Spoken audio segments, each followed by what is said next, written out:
ராம் ராம். வாழ்க வளமுடன். Voice of காஞ்சிநேயர் அனைவருக்கும் இனிய மாலை வணக்கம்.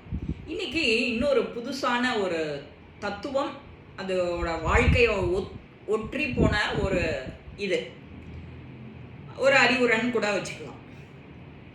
ஒரு நாளைக்கு ஒரு வியாபாரி கடற்கரை ஓரமாக பலூன்களெல்லாம் நிறையா விற்கிறார்.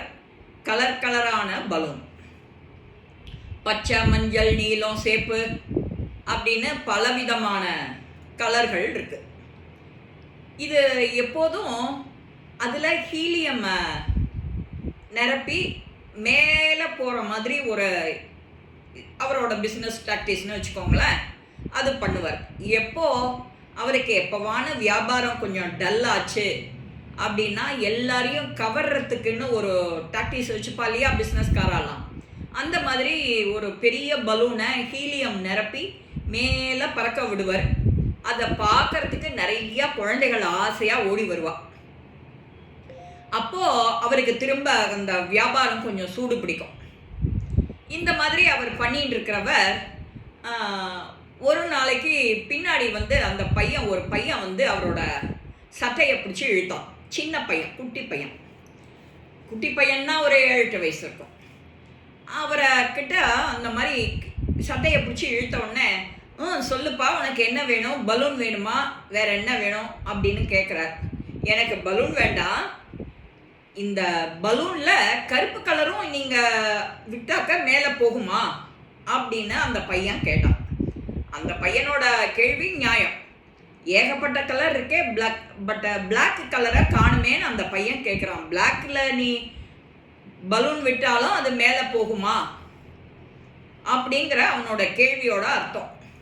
அந்த அர்த்தத்தை இவர் உடனே புரிஞ்சுட்டு என்ன சொல்றார், அந்த பதில் நமக்கானது தான்.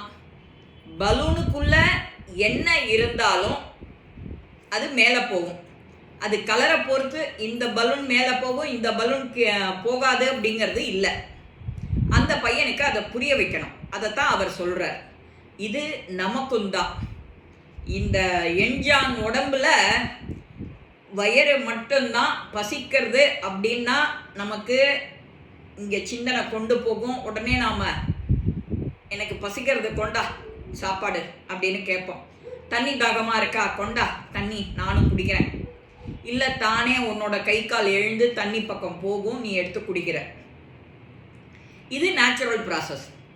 அந்த பையன் கேட்ட கேள்வி என்ன, அந்த பலூனுக்குள்ள இவர் ஹீலியம் நிரப்பியிருக்கார், அதனால மேலே உயர்ந்து போகிறது. உன்னோட எண்ணங்கள் தூய்மையா நல்ல எண்ணங்களா உன் மனசுக்குள்ள இருந்ததுன்னா, இந்த எஞ்சான் காத்து பை தானே இது, இந்த காத்து போயிடுதுன்னா ஒன்றும் இல்லை, அந்த காத்து மாதிரி உன்னோட மனசுல நல்ல எண்ணங்கள், நல்ல செயல்கள், நல்ல பார்வை, இதெல்லாம் உனக்குள்ள நிறைய நிறைய நிறைய தழும்ப தழும்ப தழும்ப வந்துட்டே இருந்ததுன்னா தினம் உனக்கு எனர்ஜி கொடுக்குற மாதிரி நீ உனக்கு பிடிச்ச வேலையை செய்யணும். அதுதான் அதோட முக்கியம். அந்த முக்கியமான வேலை என்ன, அது செஞ்சுட்டே இருக்கும்போது தான் உனக்கு அதோட மதிப்பு உனக்கு புரிய ஆரம்பிக்கும். நாம் இப்படியெல்லாம் சத்சங்கம் போகிறோம், இதெல்லாம் பார்க்குறோம், இதெல்லாம் பேசுகிறோம், இந்த மாதிரி ஒரு கோயிலுக்கு போகிறோம், தினம் ப்ரேயர் பண்ணுறோம். கஷ்டம் வந்துடுத்துங்கும் போது ப்ரேயர் பண்ணுவியா? ஐயோ எனக்கு கஷ்டம் வந்துடுத்தே, எனக்கு இதுக்கு ரெமெடி வேணுமே அப்படின்னு சொல்லிட்டு ப்ரே பண்ணுவியா? இல்லை. உன்னோட ரெகுலர் ஹேபிட் என்ன, காலையில் எழுந்த உடனே பல் தேய்க்கிறோம், எழுந்த உடனே என்ன செய்கிறோம், பல் தேய்க்கிறோம். அந்த மாதிரி எழுந்த உடனே குளிச்சு சாப்பிட்டு ஆஃபீஸ் கிளம்புறதுக்கு முன்னாடி ப்ரேயர் பண்ணுறியா? ஹரஹர அப்படின்ட்டு போடுவோம். அப்படி இல்லாத, அதுக்குன்னு சுவாமிக்குன்னு ஒரு பக்கத்தில் போய் ஒரு ஹலோ சொல்லி, இன்னைக்கு நாள் எனக்கு நல்ல நாளாக அமையணும், இன்னைக்கு நான் செய்கிற வேலையெல்லாம் நல்லபடியாக ஆகணும், அதுக்கு நீ தான் எனக்கு பிளெஸ்ஸிங்ஸ் நிறையா கொடுக்கணும் அப்படின்னு சொல்லிவிட்டு இந்த ப்ரேயரை 2 பேர் காதில் விழற மாதிரி சொன்னேன்னா அவளுக்கும் அது புரியும், ஓ இப்படி தான் செய்யணும் அப்படின்னு. அந்த மாதிரி இது ஹார்வர்டு யூனிவர்சிட்டியில் வில்லியம்ஸுங்கிறவர் ஒரு பேப்பர் ரெடி பண்ணி சப்மிட் பண்ணியிருக்கார். அது அவளுக்கு சப்மிட் பண்ணியிருக்கார். அதே நல்ல எண்ணம் நம்ம வாழ்க்கைக்கு பொருந்தும். காத்து, எஞ்சான் உடம்புல காத்து பிரதானம். அந்த காத்து பிரதானமாக இருக்கிறதுல, அந்த காற்றுல நல்ல எண்ணங்கள், நல்ல செயல்கள், அதோட விதை, அதோட எண்ணங்கள் அது நிறைய இருந்ததுன்னா தழும்ப தழும்ப தழும்ப நீ குறையே ஆக மாட்ட. எப்போதுமே நன்னா இருப்பாக்க, எதுக்குமே கவலைப்பட மாட்டேன். எல்லாமே ஒன்றை தேடிட்டு வரும்.